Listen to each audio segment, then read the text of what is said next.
Welcome to episode 5 of 5 of this ET Starship Ultimate Edition tutorial series. This is the end of our journey on this model kit, and this is the one you've been waiting for. We'll dive right into the light core. Once we're finished installing the lights and putting the final touches on the model, I'll spend a little time showing you how I made my display base. Let's get to it. Randy at Voodoo FX has developed a really amazing light package for the ET ship. On a budget, however, you can do the entire lighting for about $50. This brand is called Minot.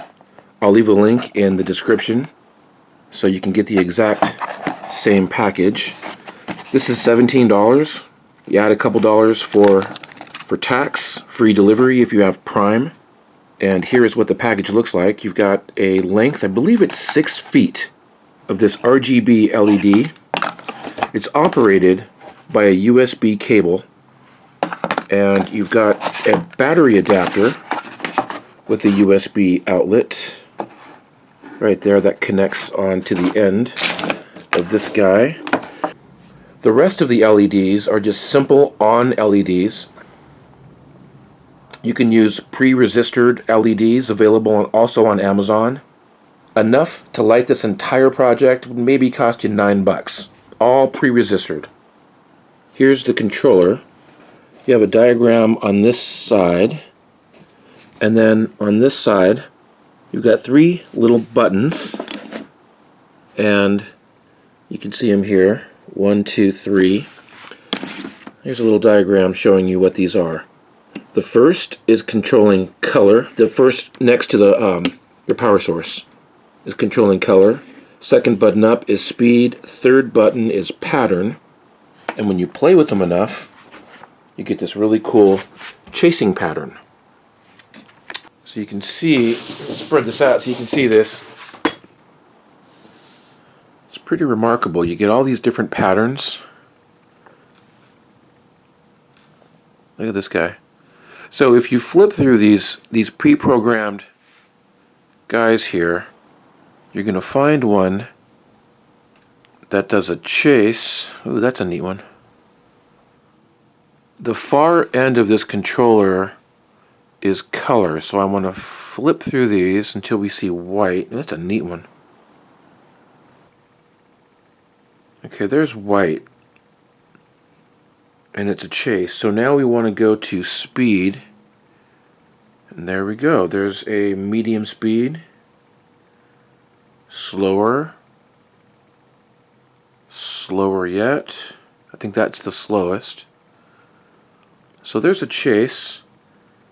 Fastest. I think 1, 2. That's the second. This is the third. I think the third will work.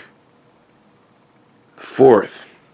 Fourth speed on the chase mode is what you want. Okay, so this guy is cut to the proper length. You can see that it does not interrupt the pattern. And once you have that pattern programmed, I can turn this on and off as many times as I want, and it's always going to remember that pattern. So we've got a clockwise rotation. I believe that's for the bottom ring. And then for counterclockwise, just go ahead, we're going to install it upside down. Clockwise, counterclockwise. You can't beat this for $17. I'm going to go ahead and trim this guy right at that connector. No soldering necessary. In this ET Starship tutorial, I am using these add-on parts. This is not part of the standard kit. This is an add-on package. So before any confusion starts, I'm going to introduce you to these parts. So we have laser cut pieces that are acrylic, styrene, translucent styrene, PVC, and foam core laser cut parts. So this is the alternate upper hull engine ring. This allows you to put in a piece of PVC. This will mount onto the upper hull You've got a large piece of laser cut foam, a smaller piece. These are allowing you to mount a chasing light LED.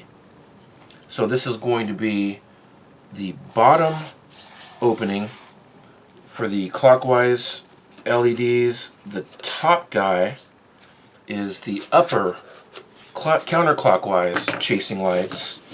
This guy is a light block, so it goes second onto this core. And then your mount for the chasing lights goes on top of this. So this is basically your light core. These are, they're called Sign White acrylic, and they're covered with tape. And I will show you how those go onto the engine bells. So those are the add-ons for lighting up the engine bells. These are your strips for placing behind the vents. Smaller ring goes on the upper, larger ring goes on the lower. Again, just peel this tape off. This is for putting around your lower engine bell. This is the light diffuse for lower engine bell. And then the lower engine bell is lit with these parts. I just knock this out so I can show you these. This is a LED mount. This little foam piece will go inside the smaller piece of PVC. This is the mount ring for the lower engine bell. And then there's a larger ring that allows you to fit this to the lower hull engine bell. Again, this will all make sense when you watch the tutorial. So this is your little intro to the light core add-on package for the ET mothership. Let's assemble this light core. So we've got the smaller ring on the bottom of this PVC. Then the next arrangement is the light block. And then finally the larger ring. Okay, so I'm going to start this off by spraying the bottom of the larger ring with some self-adhesive spray. I'm going to keep things in position by using that piece of PVC. Then I'm going to adhere it to that light block. I have a top ring and light block attached. I have enough room here to pass that USB cable. And then we simply connect it from the top side once everything's in place.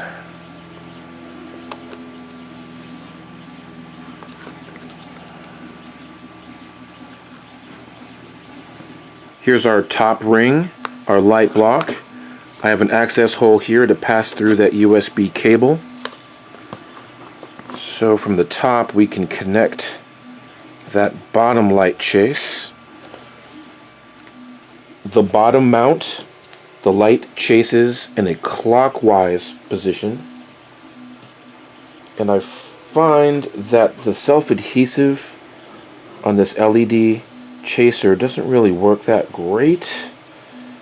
So I'm going to be using a little bit of CA to adhere it down.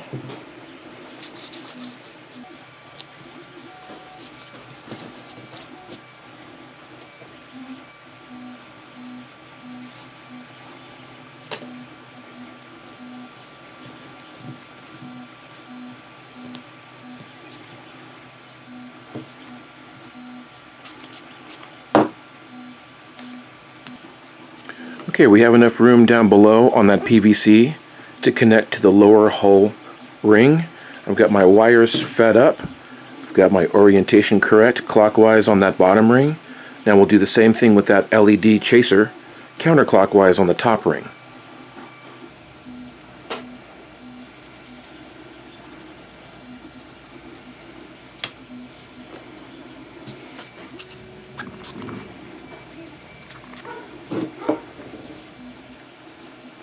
Okay, counterclockwise top ring, and I'll block off that excess. And from here, it's a simple matter of mounting that PVC to that pressure fit hole, tucking those cables in there so they're not in the way, not causing any light block. I can use electrical tape to create the rest of that light block. And very simply, very easily, and inexpensively, you've got your chasing light cores. I fed my USB cables to those light cores up through the wiring in the ring. I can connect these guys from the top. And right now everything is just battery operated. I've got this on a battery clip. I've got the bottom on a battery clip. You can wire those into a transformer. All that's real easy. I'm not going to go over that in the tutorial. That's just really super basic electronic stuff. And we can center this guy up, and there is our finished light core installed. Let's check this out.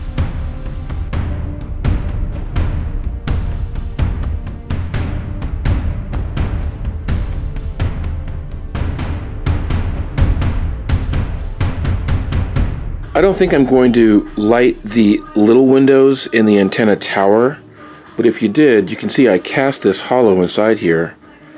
So if you put a light or two inside here, it lights up.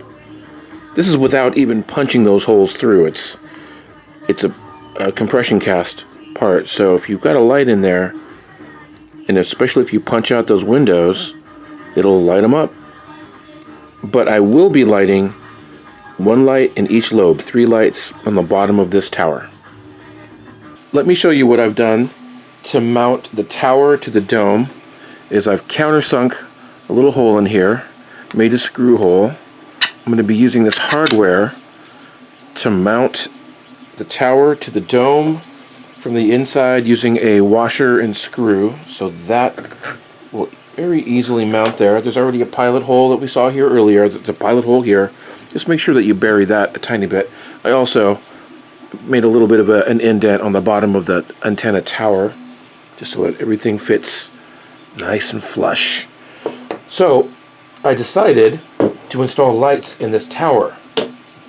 So I made a second hole as a pass-through for wiring, and I'll be gluing an LED to each lobe on the ends of those lobes. And if you were going to light these little tiny windows, just very simply stick an LED inside there. Here's the dome. I attached that antenna and the tower with a nut and washer. I've got my lights tidied up, on-off switch. Look at this guy. Alright, so hey, this on-off, I didn't mention this earlier, but these little on-off switches also are available on Amazon. Dirt cheap. It costs maybe 10 cents. And it's pre-wired. You don't have to do anything. And as a matter of fact, I didn't even solder anything in this. I just twisted the wires and put some shrink tube on it, and I'm done. But yeah, we got on-off switches on this dome. We have them in the engine band. And let's put this all together and see what it looks like.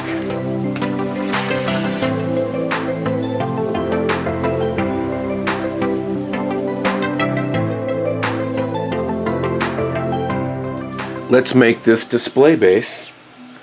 I have a piece of scrap wood I found out in the backyard, and I just cut it to a circle and painted the edges black.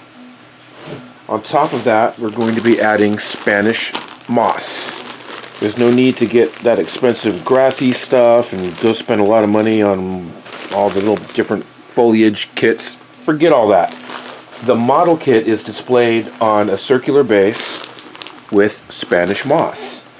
So it's that, and I'm applying it with sculpture coat. This is an acrylic compound. I'm surprised not very many people know about this stuff. I've been using it for years. I used to make characters out of this and old t-shirts and stuff. It's really a remarkable material. This dries clear. It's an acrylic compound. So what I'm going to be doing is spreading this onto the surface. It doesn't need to be super thick, but thick enough to adhere the Spanish moss. Remove this. And I'm not worried about getting it on the edges. It'll dry clear.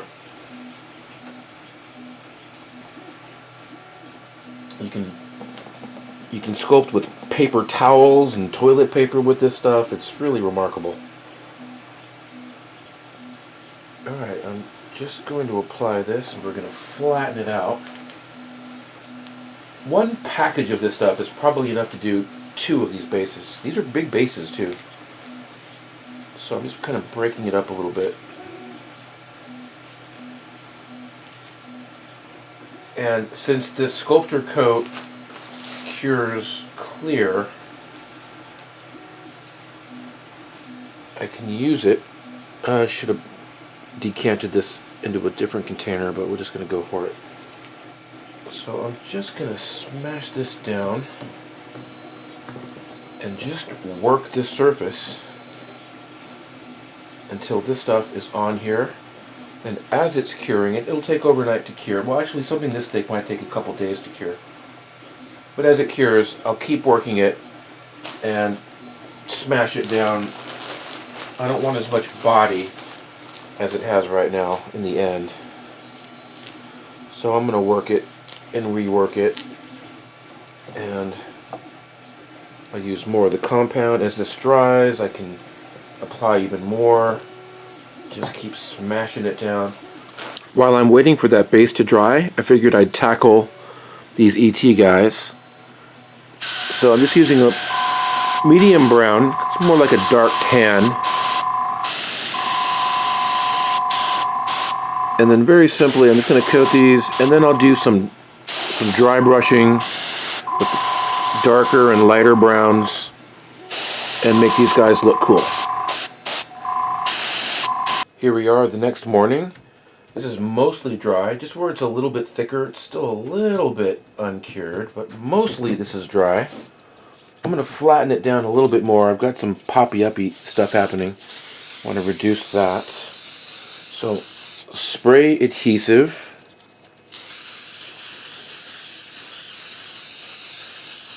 All over this surface. And I'm just going to pat this down so it lays down. And now all we need to do is trim up these edges. Touch up the black paint on the edges. And this base is done. And now it's up to you. You can pop these little ET figures in here. Maybe one there. Maybe one at the base of the ramp. I think I'm just going to put this guy here. And we are done. Thanks for joining me on this tutorial of the ET Ultimate Edition model kit. I hope I was able to teach you some new tricks and demystified the buildup of this art piece. If you'd like to buy this kit, click the links in the video description. Click on the bell icon to see when the next content is published. My channel contains over 15 years of detailed tutorials, which I think you'll find useful. Thanks for your support, and I'll see you in the next video.